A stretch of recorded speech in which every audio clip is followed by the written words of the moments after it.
Bonjour à tous et donc bienvenue à notre deuxième webinaire de cette série 2021 qui porte sur les points clés de l'expansion de l'air et des boues dans les circuits CVC, donc de chauffage et de climatisation.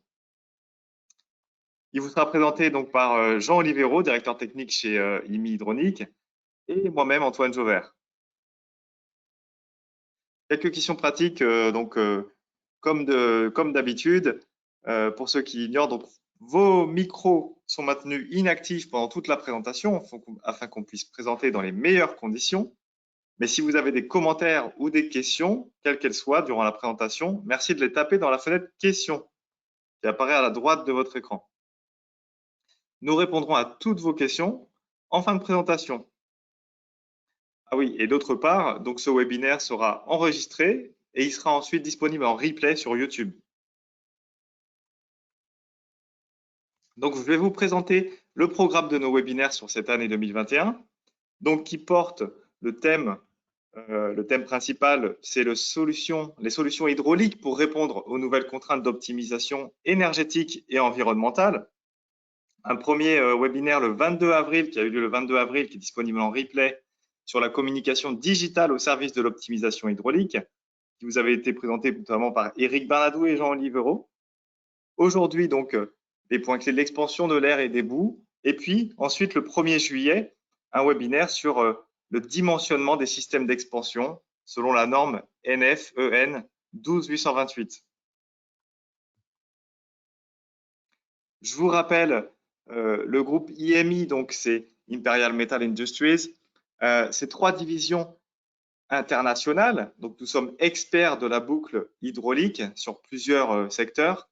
Donc, IMI Précision sur le secteur des microvannes de précision pour l'industrie automobile, IMI Critical Engineering pour la régulation des fluides en process industriel, les conditions critiques, et enfin IMI Hydronique pour les solutions hydrauliques, donc sur les systèmes de CVC, HVAC. Donc que ce soit sur des bâtiments de typologie résidentielle, commerciale, dans le neuf ou dans la rénovation. Donc on vous propose différents produits, services et supports innovants pour la maîtrise hydraulique à travers 3 marques. IMI Pneumatex pour le maintien de pression dans l'installation et la préservation de la qualité de l'eau. IMI TA pour l'équilibrage et la régulation des fluides. Et enfin, IMI AMR pour la régulation thermostatique sur les unités terminales. Donc, c'est une présence très forte, notamment en Europe, IMI hydraulique, avec des usines donc en Suisse, en Allemagne, et puis en Suède, et puis des centres de R&D également en Belgique, en Hongrie et en Suède, et puis en Slovénie également. Donc, une présence très forte en Europe au niveau de la R&D et de la production des usines. Au sommaire du jour, je vais ensuite laisser la parole à Jean Olivero qui va vous introduire donc le sujet du jour et puis qui va vous présenter ensuite les points clés de l'expansion, de l'air et des boues. Nous conclurons ensuite avec une session de réponse à toutes vos questions. Donc, n'hésitez pas à les poser. Et donc, pour la suite, je vais maintenant laisser la parole à Jean qui va prendre la main sur le sujet. Merci Antoine. Alors, on va.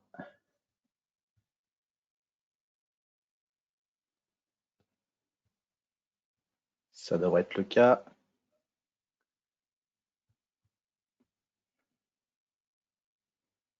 Je pense que vous devez voir mon écran. Parfait. Bien, donc bienvenue à tous. Merci Antoine pour l'introduction. Je vais donc vous parler effectivement des systèmes d'expansion avec les problèmes et les solutions que nous pouvons rencontrer. En introduction, je pourrais vous parler qu'en France, la corrosion coûte cher. Quand je parle de la corrosion, c'est toute la corrosion qui peut exister et elle coûte 3,5% du PIB en 2019, ce qui représente quand même 84 milliards d'euros. Et d'ailleurs, il y a même une journée mondiale de la corrosion, mais qui ne parle pas que du chauffage, qui va parler pour les avions, pour les ponts, pour plein d'éléments, mais ça coûte quand même 84 milliards d'euros. Et si on peut en déduire une chose, on pourrait dire tout simplement, c'est que mieux vaut prévenir que guérir. Ça serait bien d'empêcher cette corrosion plutôt qu'être, je dirais, dans une fatalité de la chose. En élément, on pourrait dire que quel que soit le degré de technicité d'une installation qui utilise l'eau comme fluide caloporteur, il est vain d'espérer son fonctionnement correct, ni une longévité normale de ses composants, si elle est équipée d'un système d'expansion mal adapté. Il est clair que l'expansion est un élément primordial autant que sur une voiture, les pneus sont importants. À quoi est associé le mot expansion? Quand on parle d'expansion, de façon classique, on parle de boule rouge, on parle de dilatation, on parle d'appoint d'eau, on parle de bâche à air libre, on parle de consommable, on parle de perte d'air et, en général, le plus couramment, de maintien de pression. Mais on parle aussi d'autres termes. On parle de pneumatex. On parle d'un pneumatex, on parlait d'un réfrigérateur, on parlait d'un frigidaire. Là, on parle d'un pneumatex comme un terme générique, comme une vanne TA. Pneumatex, c'était Stuclin, l'usine au départ, et c'est quand même, au historique, une chambre à air de camion où on mettait de l'eau dedans et autour, vous avez de l'air dans un vase. En 1965, le premier système d'expansion par compresseur avait été inventé par M. Stuclin. C'était un brevet de fonctionnement. Et quelques années plus tard, en 72, est arrivé le système transféro, mais toujours avec un système, avec une vessie pour qu'on protège l'eau de l'air. Mais à quoi ça sert un système d'expansion?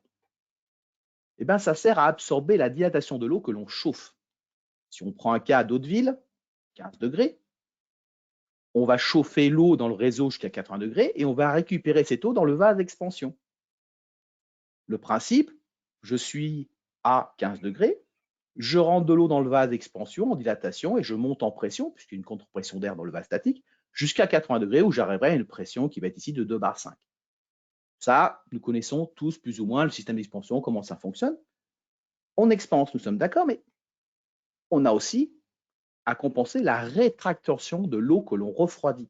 Effectivement, quand on a un système d'eau d'huile que l'on rentre dans un réseau et qu'on va vouloir avoir de l'eau glacée, on va descendre à 6 degrés et non pas expanser. Donc, on va avoir de la rétractation d'eau. Et puis, si ce même système est à l'arrêt parce qu'il y a un incident sur l'installation, nous allons passer à 35 degrés. Donc là, c'est en cas d'arrêt en plein été où on aura 35 degrés de température. Dans l'élément qu'on voit ici dans le graphe, on est toujours ici avec l'eau de ville à 15 degrés. Si on refroidit, on va descendre un peu en pression, mais donc on va restituer un peu l'eau du vase au départ. Dans l'installation, on restitue cette eau. Et si bien sûr on expanse, on va monter en dilatation, on va récupérer l'eau de dilatation dans le vase. Donc un vase d'expansion, c'est à la fois de l'expansion et à la fois de la rétractation. Ça sert aussi à maintenir une pression positive en tout point du réseau, ce qu'on appelle le point neutre. Ici, vous avez une installation de chauffage avec une pression fixe, pompe à l'arrêt, ce qui correspond à la hauteur statique du bâtiment. On voit ce qui est en pointillé bleu. On a une pompe, une vanne de régulation, un émetteur, une vanne d'équilibrage, et on a positionné le vase d'expansion ici, en amont de la pompe. Là où nous avons posé le vase d'expansion, ça s'appelle le point neutre. Il devient point neutre parce que nous avons mis le vase d'expansion. Quelle que soit sa position où nous mettrions le vase, ça serait le point neutre. Le plus adapté, c'est en amont de la pompe et on va le voir pourquoi. On appelle déjà un point neutre parce que si l'installation ne varie pas en température, la pression qui est en amont de la pompe ne doit jamais bouger, que la pompe soit en marche ou en arrêt. Si la pression devenait à bouger, c'est parce que vous aurez une quantité d'air significative dans l'installation. Quand on regarde la partie de fonctionnement, lorsque la pompe se met en marche, on voit à ce moment-là qu'il y a une augmentation de la pression. Ce qui est normal, la pompe est là pour pressuriser le réseau, pour pouvoir faire circuler l'eau dans toutes les conduites et les émetteurs. On voit qu'on a des pertes de charge en ligne. Nous avons une perte de charge singulière, qui est la vanne de voie. On a l'émetteur, une perte de charge, la tuyauterie. Et nous passons à la vanne d'équilibrage, où nous avons à nouveau une perte de charge pour revenir à l'élément du vase d'expansion. Et on voit que sur tout le circuit, nous avons une pression positive du réseau. Légèrement un peu plus basse quand on va entre le vase d'expansion et la pompe, mais dans le principe, on a bien une pression positive en tout point du réseau. Un système d'expansion sert aussi à maintenir une installation en bon état tout au long de sa vie. C'est exactement ce qu'on a dit au départ, c'est mieux vaut prévenir que guérir. Le vase d'expansion est là pour éviter la corrosion, comme les EPI sont là pour éviter, en cas d'accident, d'être blessés. Quelles conséquences peut-on avoir lorsque le système d'expansion est défaillant? Eh bien, nous n'avons donc pas de maintien de pression positive en tout point du réseau. On va avoir une dépression. Et s'il y a une dépression, soit on aspire de l'air, soit on n'arrive pas tout simplement à évacuer l'air qui est dans un radiateur. On le voit bien, j'ai une poche d'air en haut des radiateurs du dernier étage. Eh bien, cet air ne pourra en aucun cas être éliminé.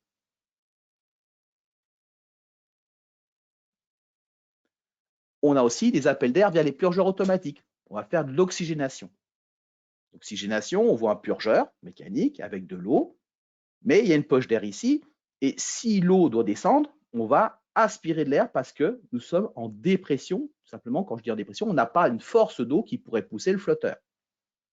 Si par contre nous avons une pression positive en point haut, supérieure à la pression atmosphérique, nous allons pouvoir pousser l'eau jusqu'au flotteur qui va fermer le mécanisme et nous aurons de l'air qui est sorti jusqu'au moment où on arrête. Mais là, on est en pression, nous sommes en dépression. Il est bien entendu compréhensible que dans ce cas-là, on va absorber de l'air massivement, donc de l'oxygène, et faire de la corrosion. On aura aussi des pertes d'eau vers la soupape de sécurité si le système d'expansion est défaillant.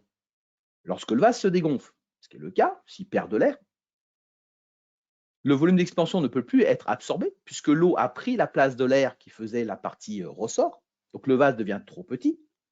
La pression va dépasser le tarage de la soupape. Si la pression dépasse le tarage de la soupape, il faut souhaiter que la soupape s'ouvre, ce qui est son but, ce qui n'est malheureusement pas toujours le cas. On a une perte d'eau. Et on a une perte d'eau, il faut refaire des appoints. On fait un appoint massif d'oxygène. Les gens ne vont pas regonfler le vase, mais tout simplement remettre de l'eau en disant on a perdu de l'eau. Et c'est bien connu, dans une installation de chauffage domestique, dans un appartement, on perd de l'eau naturellement. C'est bien connu, tout le monde le sait. Eh bien non, on n'en perd pas, c'est le vase qui se dégonfle. Il faut voir ici que là, vous avez deux vannes d'arrêt et l'arrivée d'eau. Donc, on revoit des circuits, je ne parle même pas du disconnecteur, mais où on sait qu'on régulièrement remet de l'eau dans l'installation parce qu'il y a une défaillance du vase d'expansion. Et bien, ce cas-là ne devrait jamais se trouver. La défaillance dans la corrosion de l'installation. Eh bien, vous avez un tuyau d'eau, l'eau dedans est oxygénée. S'il y a un apport massif d'oxygéné, vous avez une corrosion. Et cette corrosion active, on se retrouve ici avec une belle fuite. Et quand c'est une conduite enterrée, on ne le voit pas tout de suite. Et si on continue à laisser les systèmes d'expansion défaillants, on continue à créer des fuites parce qu'on va faire encore des appoints d'eau qui créent de nouvelles fuites. Et ça devient totalement insurmontable. Quand le système d'expansion ne fonctionne pas correctement, on a des cavitations des vannes. Pourquoi? Quand un liquide passe dans la vanne, la vitesse augmente, tout simplement parce que le diamètre d'ici est plus grand que le diamètre de la vanne. Donc, pour un même débit, si vous réduisez la section de passage, la vitesse va augmenter. On voit ici, la vitesse augmente, mais en augmentant, la pression diminue. Et si la pression diminue, vous allez avoir une pression, entre guillemets, tellement basse qu'on va arriver sur la vaporisation de l'eau. Et on va avoir des bulles de vapeur qui vont se former. Il y a des bulles de vapeur qui se forment. À ce moment-là, on va avoir en sortie de la vanne à nouveau une diminution de la vitesse, puisqu'on retrouve une section identique à l'entrée, et une augmentation de la pression. Et ces bulles de vapeur vont imploser, puisque vous aurez une pression plus forte, et c'est ça qui va éroder le métal de la vanne. Et en général, on préfère, pour éviter tout cela, d'avoir une pression d'entrée à l'entrée de la vanne soit 2 fois supérieure à la perte de charge que la vanne va pouvoir avoir. Exemple, si j'ai une perte de charge de 0,5 bar, il faut avoir ici une pression d'entrée au minimum de 1 bar. N'oubliez pas que quand vous avez des vannes en dernier étage, la pression n'est due qu'au vase d'expansion. Quand vous êtes en rez-de-chaussée et qu'il y a un immeuble de 40 mètres, la pression ne pose pas de problème. Au dernier étage, on n'est plus dans le même système et on le voit très bien avec des réseaux avec de l'eau glacée. On voit la même chose avec les pompes. Les pompes, on a la même logique. On est en dépression, on augmente les bulles, on passe en bulles de vapeur et après on a une implosion. C'est bien pour ça que les fabricants de pompes demandent d'avoir une pression supérieure à la pression minimale, ce qu'on appelle le NPSH, dans la partie d'entrée de la pompe. Et si on ne le fait pas, nous avons une destruction des matières. Même problème, quand les pompes sont au dernier étage avec des groupes d'eau glacée, que le système d'expansion ne fonctionne pas ou n'a pas d'eau dedans, la pression étant atmosphérique, vous n'avez plus rien, juste la hauteur statique, peut-être 1 mètre, 2 mètres, et bien le NPSH, s'il est de 0,6, 0,7 bar, vous serez en dessous et vous allez créer ces problèmes-là. Je précise bien, et vous l'aurez bien compris, qu'il n'y a aucune garantie dans ces cas-là. Quelle solution? Eh bien, adapter la technologie d'expansion à la complexité de l'installation. Si l'installation est de petite hauteur et de petits volumes de réseau, on part sur une gamme statique, donc la gamme statico, où on gonfle un vase en fonction de l'installation. On en parlera au prochain webinaire, comment on détermine un vase d'expansion. On met de l'eau de réserve dedans pour que le vase soit jamais vide, qu'il maintienne la pression en permanence. Et puis, on arrive à une pression maximale qu'on appelle PE, qui sera la valeur maximale avant qu'on ouvre bientôt la soupape. Donc, l'expansion fonctionnera entre la valeur PA et la valeur PE de quantité d'eau qui va pouvoir rentrer ou ressortir.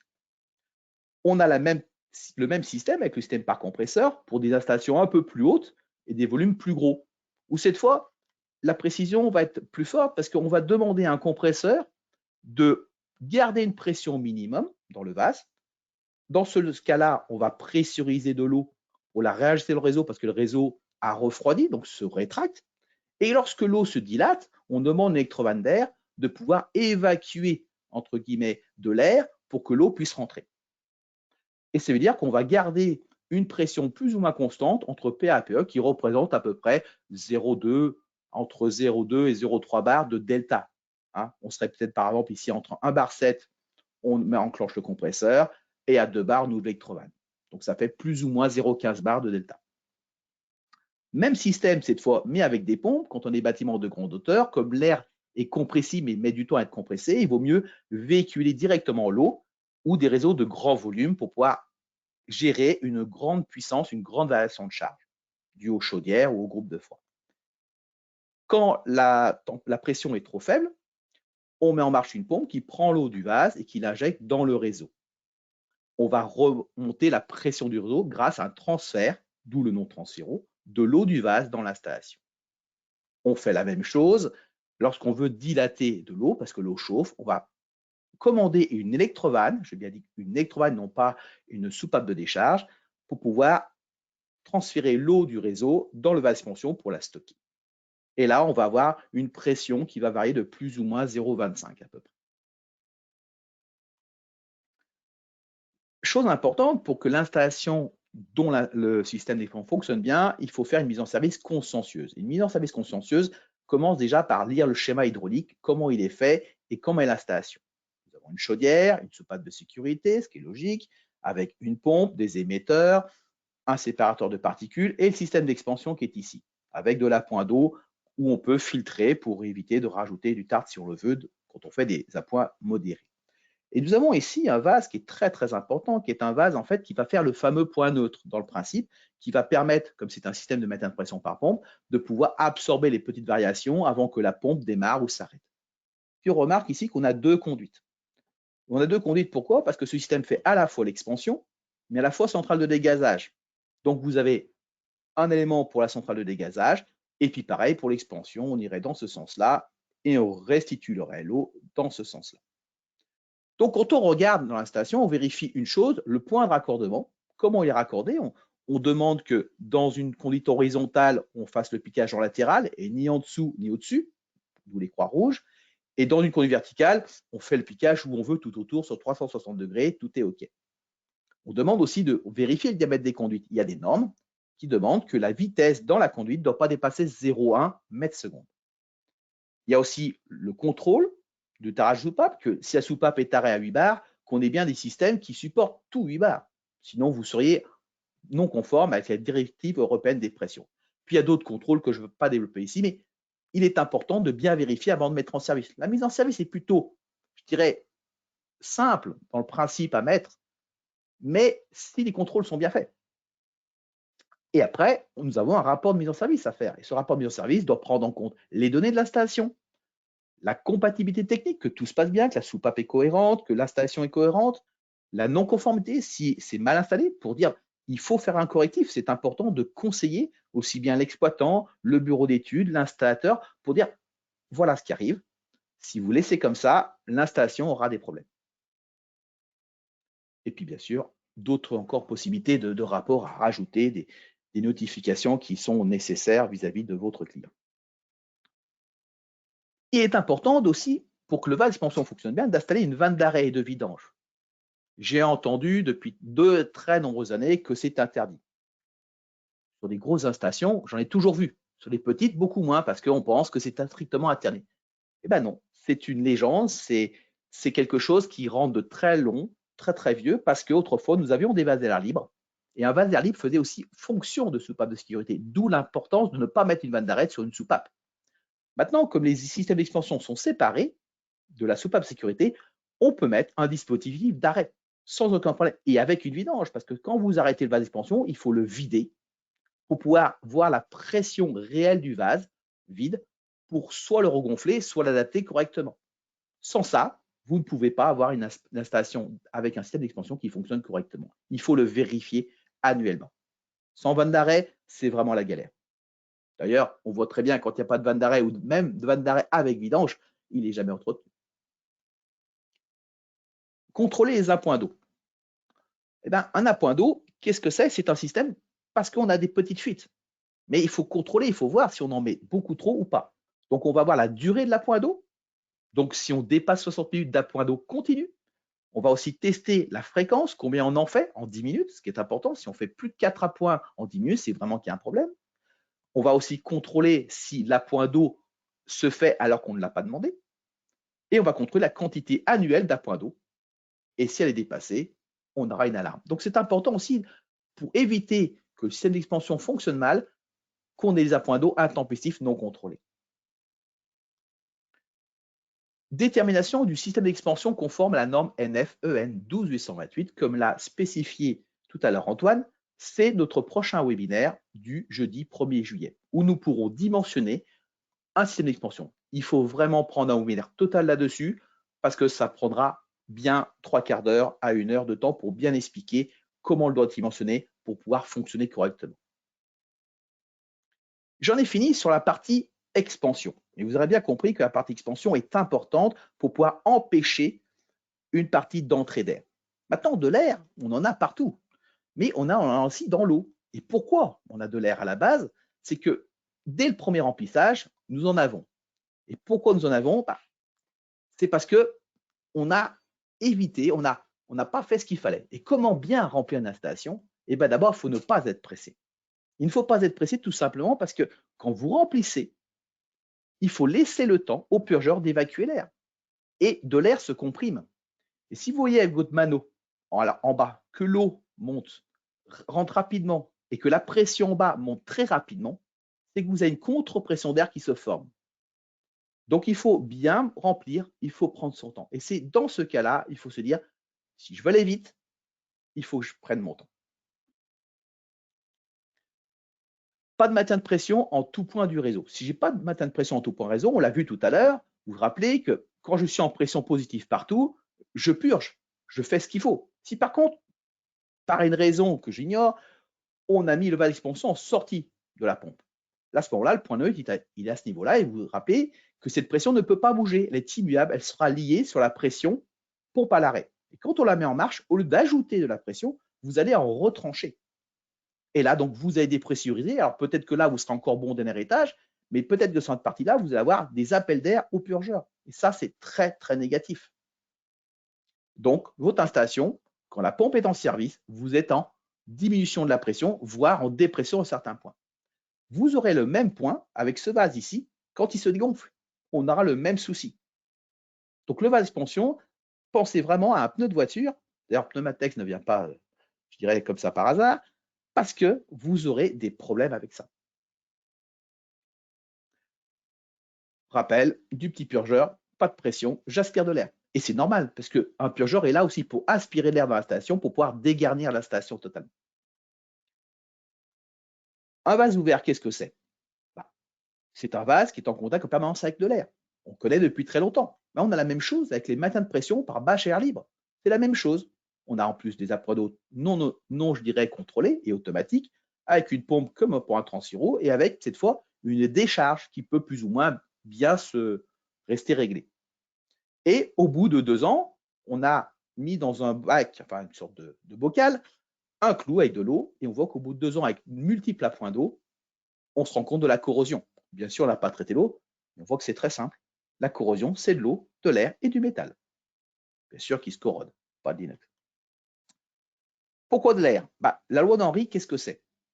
La loi d'Henry, on va la prendre avec de la température. La température, en fonction de la température qu'on a sur ce tableau, on va voir de l'air dissous dans l'eau. Ici, on a de 0 à 140 millilitres d'air par litre, qui correspondrait à nombre de litres par mètre cube, par exemple.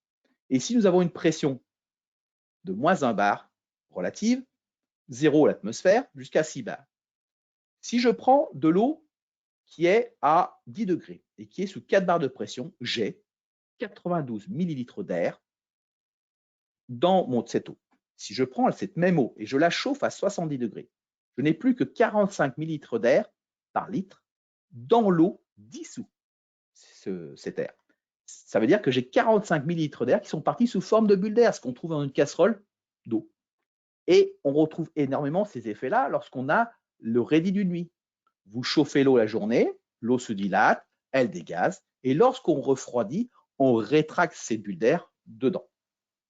Donc l'eau va pouvoir soit se dégazer, soit se recharger en gaz. Et la loi de Henry fonctionne aussi de la même manière avec la pression. La pression, si j'ai une pression de 4 bars avec 70 degrés d'eau, si je passe cette pression à 0,5 bars, il ne me reste plus que 11 millilitres d'air. Donc, j'ai évacué de l'eau 35 millilitres d'air sous forme de toutes petites bulles. Ce qui se passe quand vous avez un immeuble de grande hauteur, je suis à 4 bars ici, et quand je monte au dernier étage, je ne suis plus qu'à 0,5 bars, donc je dégaze. C'est très lent, mais sur plusieurs jours, ça se fait naturellement, et c'est ce qui cause de problématiques. Et ces problématiques, on va en voir. On aura des bruits dans les conduites, du sifflement de radiateur. C'est quelque chose que l'on connaît, mais qu'on dit « Oh, j'ai des problèmes d'air, j'ai des problèmes d'air », mais est-ce qu'on va penser à l'expansion? Est-ce qu'on va penser à faire quelque chose là-dessus? Et puis, on se dit, là, maintenant, c'est plus que des bruits, là, je suis embêté parce que mon radiateur du dernier étage, il ne chauffe pas. Pourquoi? Un radiateur, voilà ce que c'est. J'ai des lamelles dedans qui permettent de séparer l'eau, mais logiquement, mon eau devrait aller tout en haut et refaire le tour. Sauf que là, mon radiateur n'est pas plein et mon eau est incapable de sauter. Donc, si mon niveau d'eau est à ce niveau-là, mon eau ira jusqu'au bout.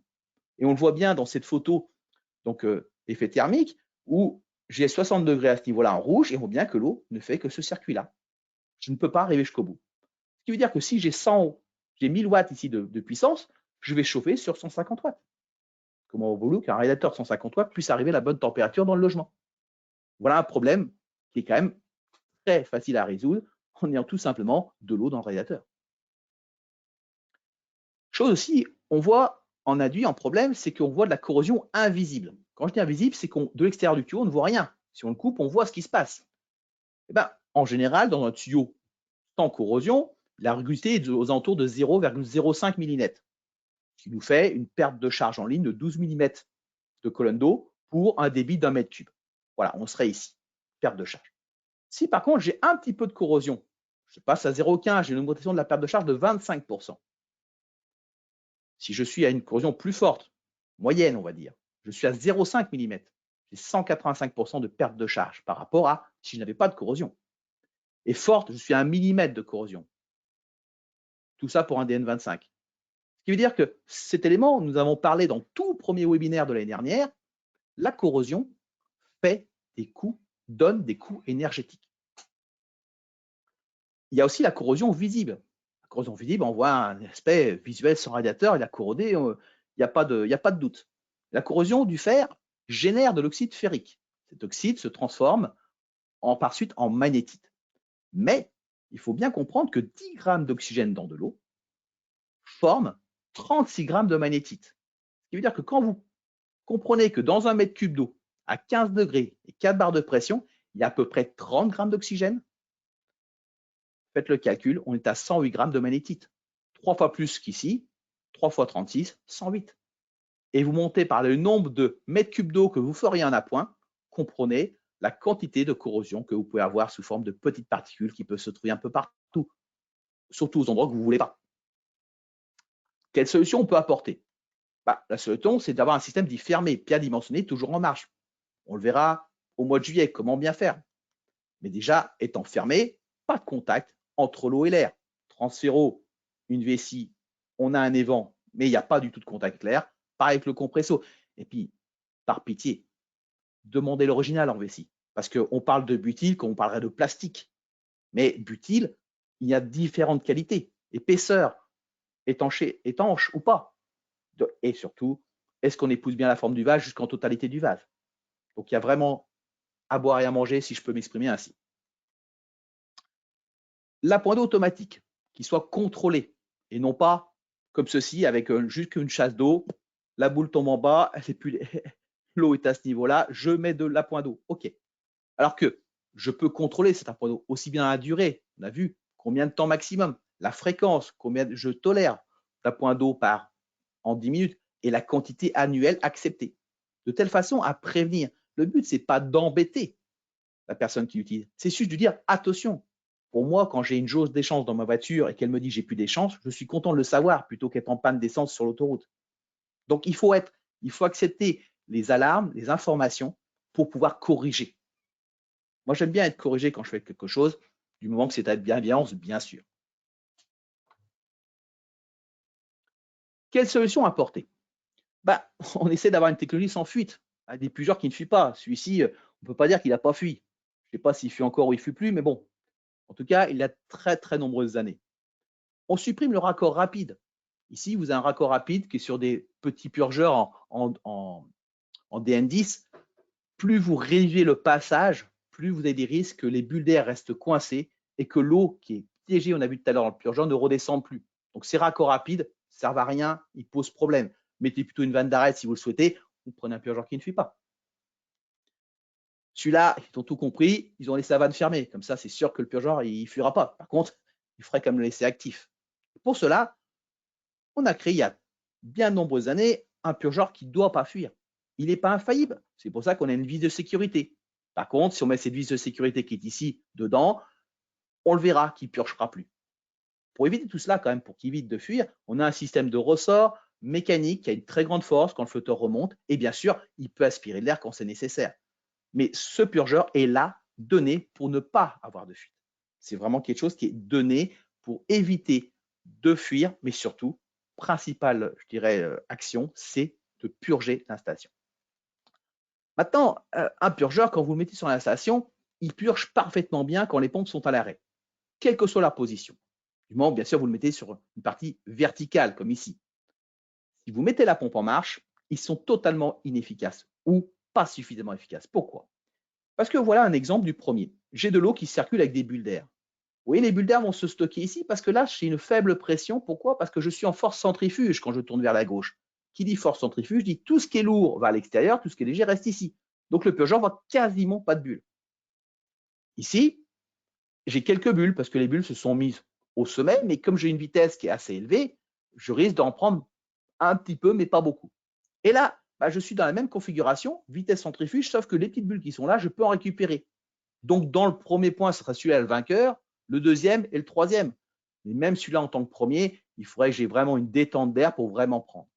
Donc, on sait que les purgeurs, de façon, quand la pompe est en marche, fonctionnent beaucoup moins bien. Bien sûr, remplissage, ils sont parfaits.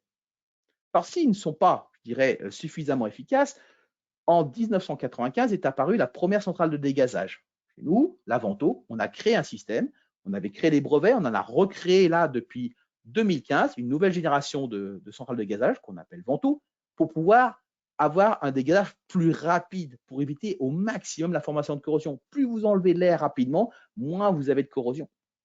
Et son fonctionnement est le suivant. Vous avez ici une électrovanne d'entrée, une pompe et une électrovanne de sortie. Et là, vous avez 2 cuves. En phase de dégazage, tout est en fonctionnement. L'électrovanne, la pompe et l'électrovanne de sortie. Le but, c'est dans cette cuve-là, vous fassiez un dégazage tangentiel. Donc, quand on dégage de façon tangentielle ici, on arrive à pouvoir évacuer totalement la partie bulle d'air interne de l'eau. On fait une sorte de, je dirais, un petit cyclone. L'eau étant déjà séparée de l'air, on va pouvoir faire une cuve de détente à ce niveau-là. Et les bulles d'air vont se mettre au sommet de la cuve du dégazage et on va pouvoir réinjecter cette eau dans le réseau. Voilà le ensemble, en sachant qu'il a fallu déterminer une vitesse de passage, une quantité d'air élevée et donc ça demandait de nombreuses, je dirais, études de heures de recherche et déposer de plusieurs brevets pour avoir ce principe-là avec cette efficacité. et on obtient de l'eau qui va, comme ici, grâce à la loi d'Henry en tirant vide, des bulles d'air très visiblement à l'extérieur. En phase évacuation, on a cette fois toujours la vanne d'entrée en marche et la pompe toujours en fonctionnement et on ferme l'électrovan en sortie. Ce qui veut dire que en sortant, comme l'eau rentre dans la cuve 1 et 2, il ne peut plus sortir. N'ayant plus la possibilité de sortir, on ne fait plus de vide. Donc la pression dans ces deux cuves va remonter au-delà de l'atmosphère et en remontant au-delà de l'atmosphère, on va pouvoir évacuer les bulles d'air. Et ce qu'on voit là dans ce petit tube en sortie avec ces petites bulles d'air dans un seau. C'est très visuel, hein, il suffit de vraiment les mettre dedans et on voit quelque chose de vraiment très tangible. Voici la troisième partie, dans la partie des boues. Qu'est-ce que c'est que les boues? Les boues, c'est de l'oxyde de fer principalement. On l'a vu, c'est quand même quelque chose de très, très, très, je dirais, parlant. Et bien d'autres choses.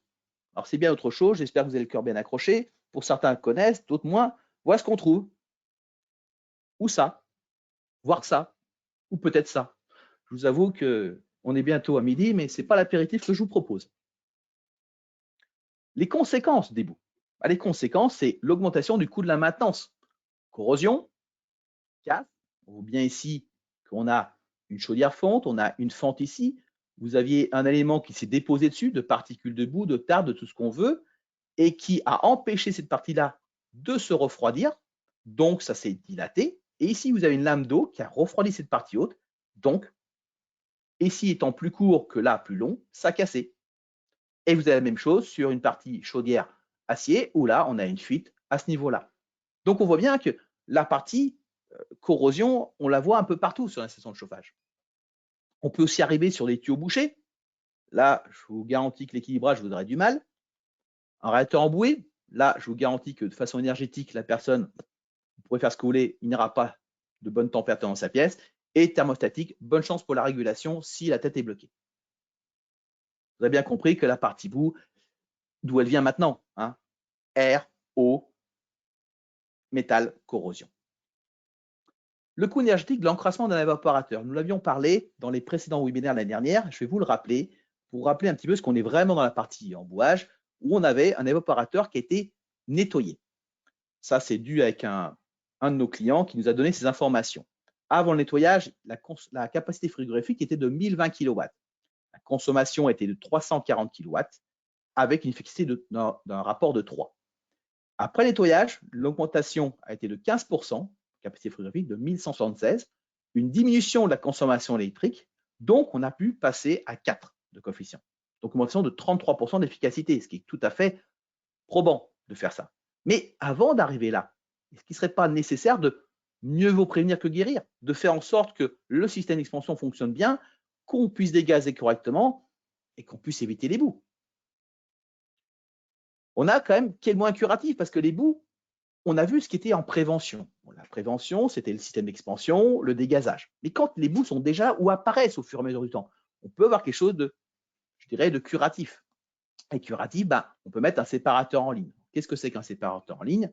C'est un élément comme celui-ci, on entre de façon tangentielle, un peu comme dans la partie d'astral dégagage, c'est toujours cyclonique. De toute façon, ces appareils sont arrivés à peu près au même moment, puisqu'on a gardé la même idée de logique. Mais cette fois, au lieu de pouvoir récupérer de l'air, c'était pour faire en sorte que les particules puissent être sur les parois et tomber en partie basse où elles puissent être chassées par la suite.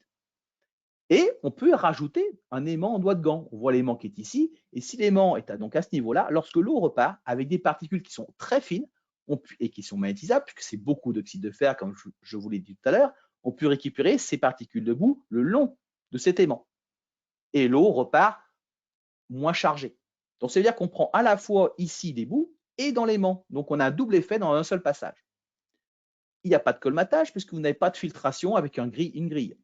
Vous avez le débit nominal parce que vous avez en ligne directe de l'installation. Il n'y a pas besoin de pompe. Et vous pouvez le mettre dans 3 possibilités. Soit sur une conduite horizontale comme traditionnelle, et l'appareil sera vertical. Soit la conduite est horizontale, mais l'appareil est tellement proche du sol qu'en montant de façon horizontale, on puisse aussi récupérer les particules de boue. Ou alors sur une conduite verticale dans cette position. Du fait de cette technologie cyclonique et elle-même, cet effet cyclonique est un vortex qui va se faire naturellement par rapport à l'entrée tangentielle, on peut le mettre dans ces 3 positions. Le nettoyage est très facile parce qu'il suffit d'ouvrir ici pour chasser les boues. Bien sûr, si vous avez l'aimant, il faudra arrêter l'installation pour que les particules puissent tomber lorsque l'aimant est tombé, mais vous n'avez pas besoin de démonter tout l'ensemble. Et puis bien sûr, une coquille isolante est quand même nécessaire puisque vous avez quand même une dispersion possible lorsque l'eau circule dedans, chaude ou froide. L'efficacité du séparateur. Alors là, je vais m'arrêter un petit peu parce que ça va prendre quelques instants pour bien comprendre comment fonctionne la récupération des boues. Vous avez un graphe ici, vous avez de 0 à 100% des particules dans l'installation et le nombre de cycles qui passent dans l'appareil en ligne. Quand c'est un système quand on a des particules dans l'eau, dans le schéma vert, avec un aimant tout à fait standard. Standard, on va pouvoir, après une dizaine de passages, éliminer 50% des particules. On voit que quand on arrive aux alentours des 50 passages, 60 passages, on a éliminé toutes les particules qui sont dans l'eau en circulation. Sauf qu'entre-temps, les particules se sont déposées dans l'installation et ne bougeront jamais plus, sauf si vous démontez les radiateurs, vous videz les vous nettoyez les chaudières, etc. D'où l'importance que le séparateur de particules récupère très rapidement les particules, le plus tôt possible. On voit qu'en 10 passages, tout ce qui est en circulation dans l'eau est récupéré. Quand je dis 10 passages dans l'appareil, ce qui veut dire qu'il reste à peu près 4% de particules dans l'installation. Et ça, c'est très important de comprendre. Et si on devait mettre un pot à boue dès l'origine, on sait que les boues elles seront captées en temps et en heure immédiatement pour qu'elles se déposent nulle part. Le pot à boue n'est pas indispensable si tout est bien fait. Dégazeur, enfin d'abord, base d'expansion et dégazage. Mais le pot à boue, si l'installation est ancienne, c'est important qu'il existe. Après, on peut mettre un séparateur de particules en dérivation. Sauf que en dérivation, on le voit bien, le principe, une pompe, un séparateur revient. L'inconvénient, c'est que comme c'est un élément avec une poche qui filtre à 100% ce qu'on doit prendre en fonction de la maille, 100 microns, 50 microns, il se colmate très vite. Et quand il se colmate très vite, s'il n'est pas nettoyé de façon, je dirais, périodique, il devient inefficace. Et je vous ai dit que le but, c'est la course contre la montre. Plus on va vite, plus on récupère les boues rapidement, moins elles se déposeront ailleurs. Et on prend que 10 à 15% du débit nominal. Donc 100% de ce qui se passe, c'est très bien, mais que 10 à 15% du débit nominal, au mieux. Après, il faut une pompe obligatoire. Et puis, bien sûr, le nettoyage, c'est plus compliqué. Quand on va ouvrir, nettoyer les aimants, c'est quand même déjà tout à fait autre chose. Alors, quelle priorité doit-on avoir? La première priorité, je suis dans une barque. Désolé, je n'ai pas beaucoup de moyens, elle est un peu vieille. J'ai de l'eau dedans. Alors, qu'est-ce que je fais? J'ai à ma disposition 2 choses. J'ai une écope, ici à ma gauche, et un bouchon à ma droite, parce que dedans, j'ai un trou. Si je prends l'écope pour vider ma barque, elle va moins couler, certes. Donc, ça revient à mettre systématiquement dans une installation qui a des problèmes de boue, un séparateur de boue. Si par contre, je mets mon bouchon, c'est sûr que j'aurai toujours de l'eau, mais sauf que ma barque va plus se remplir. C'est l'équivalent d'un vase d'expansion. Donc, en raisonnement, si je me dis, ma barque, elle coule, d'abord je mets un bouchon et après j'écope. Là, je suis d'accord. Mais si je dis, j'écope, mais je ne mets jamais de bouchon, vous allez travailler, vous allez récupérer des boues, mais votre installation, elle va être de pire en pire. Donc, ayez bien l'esprit, toujours mieux vaut prévenir que guérir. Avoir de la prévention plutôt que du curatif. Vous pourrez donc retrouver dans l'onglet Documents à distribuer la brochure sur la partie expansion de la partie IMI Pneumatex. Vous pouvez le télécharger dès maintenant si vous le voulez. Vous aurez aussi le replay de cet élément, comme l'a dit Antoine, sur YouTube et les liens directs avec notre site internet. Nous allons passer à la conclusion de cet élément. Donc, si on veut être synthétique, dans le premier cas, si on parle d'expansion, c'est investir dans un système d'expansion fermé. On a bien compris qu'il faut absolument éviter l'entrée d'air. D'ailleurs, beaucoup de fabricants le marquent dans la partie chaudière, que c'est strictement, je dirais, déconseillé de mettre un système, ou voire interdit de mettre un système à l'air libre. Pareil pour les fabricants de radiateurs, parce qu'ils ont bien compris que ce n'était pas leur matériel qui était en cause, mais la partie corrosion. Et avec une vessie en butyle de qualité qui sera déterminée, alors le vase d'expansion, selon la norme EN 12828 que nous verrons le 1er juillet. Et puis, il faut qu'il soit correctement installé, mis en service correctement. Même un vase statico qui n'a pas de compresseur, pas de pompe, il faut aussi bien le gonfler, bien l'installer, le point neutre. Il y a des choses à voir. Entretenu. Et ça, c'est la charge de l'exploitant qui a une lourde charge de travail et qui est le garant de ça. C'est lui qui est l'expert là-dessus. Et avec tous les appoints d'eau doivent être contrôlés. Si nous parlons maintenant de la partie gaz, il faut investir en épurgeurs sans fuite. Si vous voulez en mettre, mettez-les sans fuite.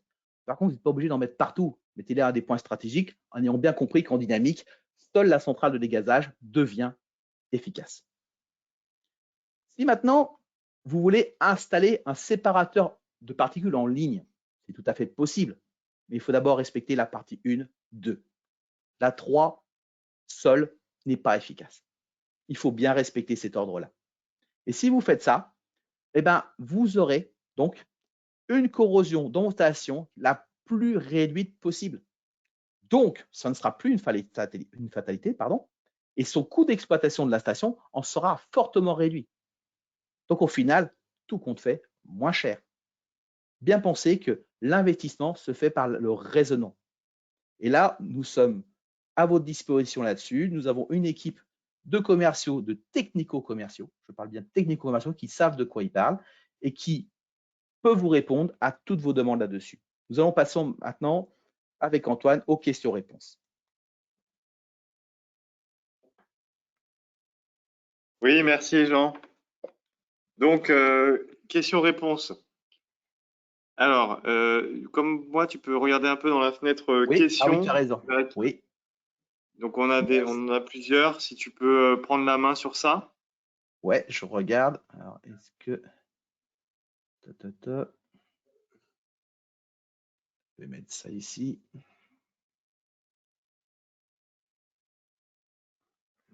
Alors. Ah oui, d'accord, je les vois. Je ne les voyais pas toutes. Voilà. Parce que la seule question que je voyais, c'est on ne vous voit pas. Donc, c'est un peu délicat pour moi. Hop là.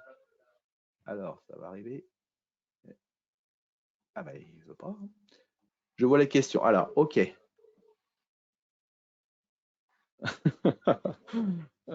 Alors. Oui.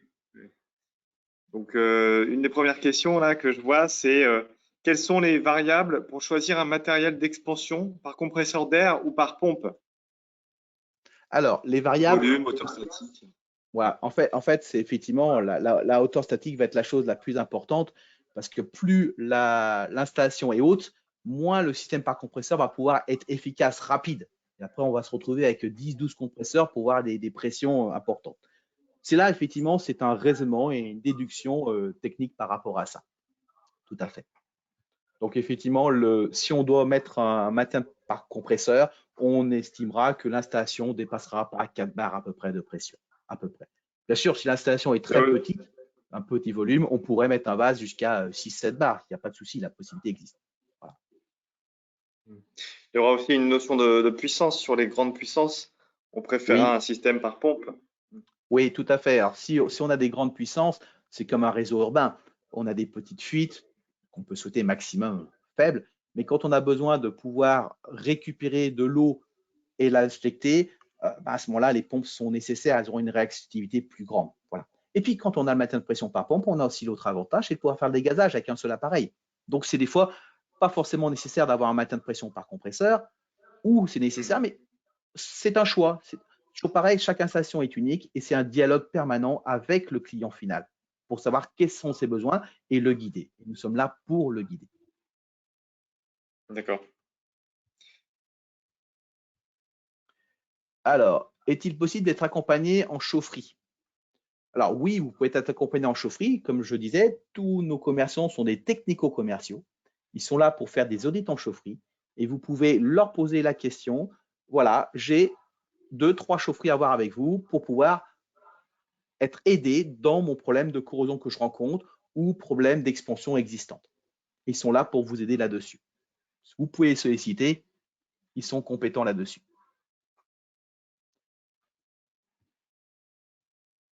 Alors, hop, qu'est-ce que je vois? Quelle fréquence de chasse sur un Zeparo par rapport à la fréquence de nettoyage d'un filtre? Alors, la fréquence de chasse, c'est un petit peu comme disait Fernand Reynaud, ça dépend du fût du canon. Tout simplement, s'il y a beaucoup de boue la première fois que vous faites une chasse, vous pouvez revenir de façon périodique. Il n'y en a pas beaucoup au départ, vous pouvez attendre plusieurs jours. Je dirais que c'est au départ, c'est vous qui allez l'estimer en fonction de ce que vous avez récupéré à la première chasse. Mais en général, le but du pot à bout cyclonique, donc le Zeparo GeForce, c'est de récupérer le plus rapidement, et ça dans la semaine. Donc je dirais que c'est au début, et puis après, vous pouvez attendre plusieurs semaines d'attente. Faites pas trop de chasse, c'est pas nécessaire. Certaines personnes font des chasses automatiques, c'est très bien, sauf qu'à force d'enlever de l'eau cycliquement, vous remettez l'oxygène à la place. Pensez bien à ça. Où sont placés les éparos, sur les primaires ou les Ou sur les secondaires? secondaires. Alors, ils sont placés où vous le souhaitez. C'est en fait, qu'est-ce que c'est qu'un séparateur de particules? C'est un appareil qui est là pour protéger les éléments qui sont en aval de cet appareil. Donc, vous pouvez le mettre où bon vous semble, soit en amont d'un échangeur, soit en amont d'une chaudière, soit où c'est nécessaire.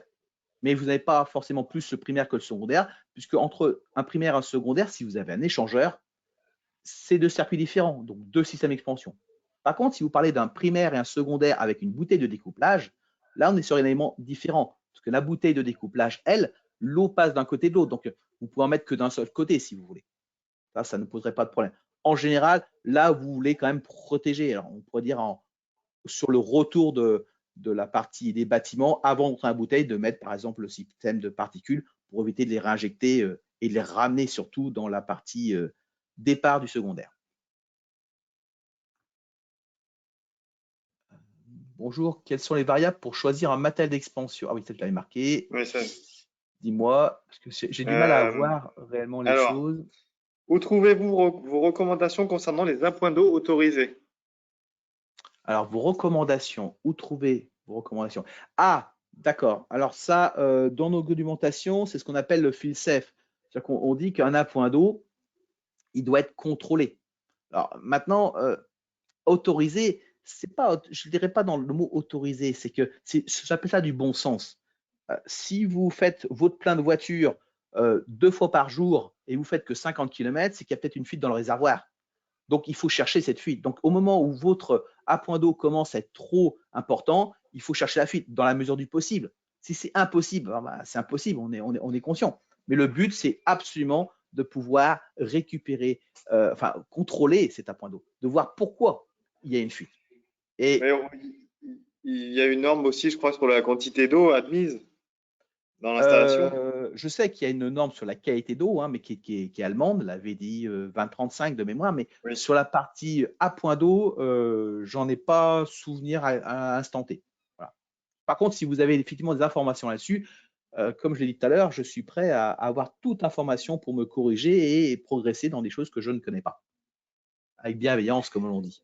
Voilà. Mais en tout cas, par défaut, sur nos systèmes d'appoint d'eau, on autorise un maximum de quantité d'appoint annuel par rapport au Oui. volume total de Oui. l'installation. Ouais. Et à peu près, en général, il est calculé sur 1,5 fois la taille du vase d'expansion. Si vous avez une expansion par compresseur ou par pompe de 1500 litres, l'appoint d'eau sera donc de 1500 litres et demi, donc à peu près 2200, 2300 litres. Voilà comment il s'est à peu près calculé, grosso modo. Voilà. Après, ce sont des réglages, évidemment, à mettre en Tout à fait. place. Que pensez-vous d'avoir une seule expansion pour deux réseaux, à la fois chaud et froid? Alors, c'est quelque chose qui est intéressant puisqu'on en a discuté au dernier élément de changeover. Effectivement, quand vous avez deux réseaux totalement séparés, bien sûr, il faut deux expansions. Par contre, quand vous avez un seul réseau, là, on part sur un système changeover qui va pouvoir expliquer le fonctionnement parce qu'on aura un élément qui va pouvoir avoir des vannes 6 voies avec des convecteurs qui sont en deux tubes, par exemple. Mais si vous prenez le cas totalement différent où vous dites, voilà, j'ai chaud tout au long de l'année, enfin tout au long de la saison de chauffe, et j'ai froid toute la partie été. Donc vous faites soit du chaud, soit du froid. À ce moment-là, un seul système pourrait être suffisant. Par contre, quand vous faites ou du chaud ou du froid de façon alternative dans la même journée, il vous faut deux systèmes d'expansion. Et il y a des choses où vous avez des éléments où vous avez soit tout chaud, soit tout froid. Et là, je comprends qu'un seul système d'expansion peut être faisable à ce moment-là. Mais c'est uniquement ce cas-là que nous pourrions recommander. Alors, je vois un petit message, formateur en BTS FED. Est-il possible de récupérer tout ou partie de votre présentation pour compléter mes cours? Oui, bien sûr, on vous enverra les supports de présentation sans souci. Et puis également, vous aurez accès en replay à notre webinaire. Donc, il sera disponible sur YouTube et vous pourrez donc le revisualiser à tout moment ou le faire visualiser par vos élèves. Voilà. Et puis, on pourra prendre contact ensemble puisque on le fait avec pas mal d'organismes, des formations, soit ils viennent se former chez nous, soit on va chez eux pour donner, je dirais, notre expérience et la compléter avec la vôtre parce que vous nous apprenez aussi beaucoup de choses. Ce que je sais maintenant, je l'ai appris avec beaucoup d'entre vous. Même si tout au départ, on m'a dit tais-toi petit con, gentiment, tu as 25 ans, tu connais rien. Et puis au bout de 2 heures d'explication du Val Expansion, il m'a dit mais pourquoi personne ne m'en a jamais parlé? Ah, c'est normal. Parce qu'il faut prendre le temps. Et le temps, on sait toujours qu'on n'en a jamais. Et pourtant, je vous remercie, vous êtes nombreux aujourd'hui d'avoir pris le temps de regarder ce webinaire. C'est vrai, c'est par expérience et puis en dialoguant avec les différents acteurs qu'on apprend, qu'on s'enrichit sur ces sujets. Alors, je vois une question là. Retour d'expérience sur les. Attendez. Centrale de dégazage, effectivement, sur des installations et des systèmes multi-connexions, systèmes générateurs d'air, notamment des matériaux PE-PER, avec sans barre à oxygène. Quel est le taux d'oxygène dissous dans le fil de réseau garanti? Oula. Alors ça, c'est une question qui mérite un peu d'explication parce qu'elle c'est pas que la question est complexe, c'est la réponse est complexe.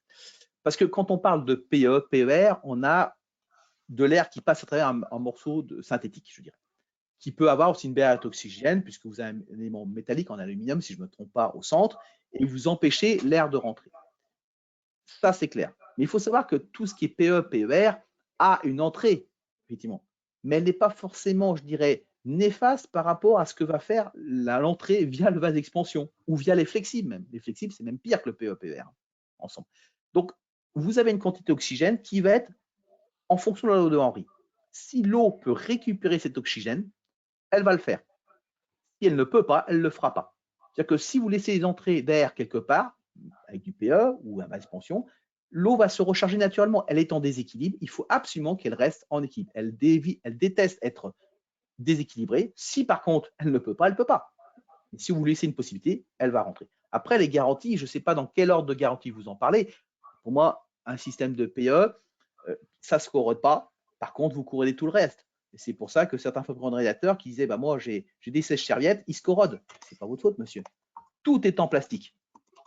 La seule chose qui se corrodera, s'il ne reste que votre radiateur, la chaudière est en inox, bon, il ne reste plus que ça. Donc, c'est pour ça que la corrosion va s'axer là où il y aura de la possibilité de corroder.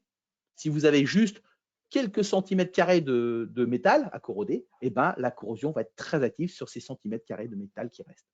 Et la garantie, c'est clair qu'elle ne sera pas valable. D'ailleurs, c'est marqué dans les conditions de garantie pour certains fabricants de aussi bien chaudières que de radiateurs. Il n'y a pas de garantie s'il y a une corrosion active et un élément debout. Si je ne répondais pas spécialement à votre question, n'hésitez pas à nous réécrire dessus. Et on pourra même en discuter par la suite si vous le vouliez. Oui. Alors, j'ai d'autres questions. Donc, les vases équipés sur des groupes de froid sont-ils adaptés? Donc, j'imagine en volume peut-être. Ouais, oui, j'imagine certainement. Oui, tout à fait. Certainement en volume, je pense la question. C'est une question qui est épique parce qu'un fabricant de groupe de froid, il va mettre un vase d'expansion pour une certaine quantité d'eau, ce qui est normal. Il fait tout à fait son job. Sauf que souvent, on le met sur des quantités bien plus grandes.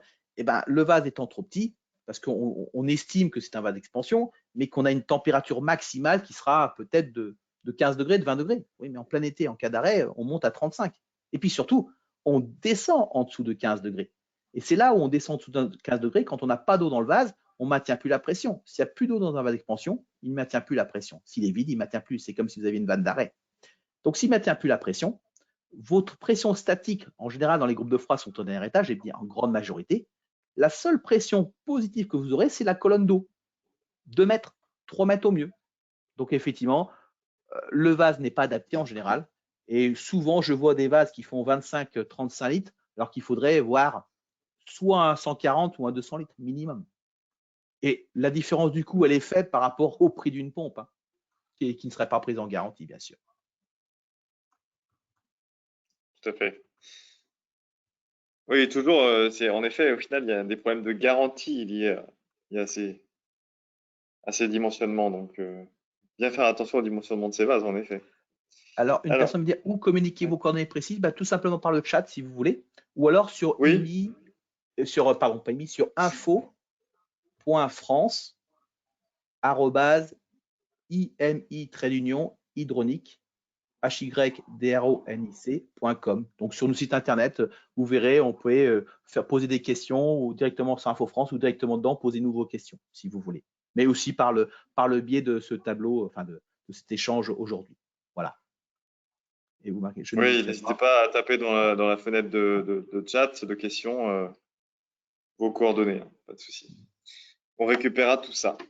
En tout cas, je vous remercie. J'ai des messages qui sont très sympathiques de remerciements et c'est nous qui vous remercions d'être fidèles à ces webinaires et fidèles à ça.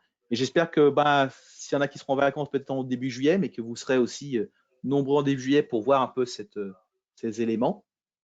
Y a-t-il encore d'autres questions, Antoine? Oui, alors, pourquoi doit-on souvent regonfler des vases à membrane? Alors, on reste dans le même principe, hein. J'ai parlé du butyl tout à l'heure, c'est pareil. En général, un vase à membrane, déjà par qualitativement, c'est un vase qui est plutôt premier prix. C'est pas le vase qu'on va vouloir vraiment mettre en avant, mais c'est la chose qui se vend de façon, je dirais, en quantité. Et la membrane dedans est pas étanche, pas suffisamment. Donc, on a une perte d'air là-dessus. Et surtout, un vase à membrane, en général, est serti. Et quand il est serti, c'est beaucoup moins efficace qu'une soudure. Mais on ne peut pas mettre une soudure sur un vase à membrane puisque vous pincez entre deux coques métalliques une membrane. Donc, si vous vous soudiez, vous crameriez la partie membrane. Donc, effectivement, c'est pour ça qu'on a une perte d'air et qu'il faut gonfler régulièrement. Alors, si vous gonflez régulièrement, l'oxygène que vous aurez mis dedans va passer du côté haut. Ok, merci beaucoup, Jean. On a fait à peu près le tour de ces questions, mais si vous en avez d'autres, n'hésitez pas. Ou si on a oublié, on a omis certaines questions, n'hésitez pas à revenir vers nous avec vos questions par mail, par téléphone, et on y répondra avec grand plaisir. Je pense Voilà. qu'on a, Donc, je vérifie, mais je pense qu'on les a toutes faites. Faut pas, si on, ouais, on les a toutes je faites. Ouais. crois, Ouais. oui. Ouais. Ce serait dommage de ne pas répondre à une personne. Ouais. Parfait. Eh ben, nous vous Voilà, et souhaitons merci. une agréable journée, Merci un bon beaucoup. appétit. Et puis, à la prochaine au 1er juillet. Merci Antoine. Voilà, on se donne rendez-vous le 1er juillet. Merci Jean, merci à tous pour votre participation. J'espère que ça vous aura été utile. N'hésitez pas à nous contacter. À bientôt. À très bientôt.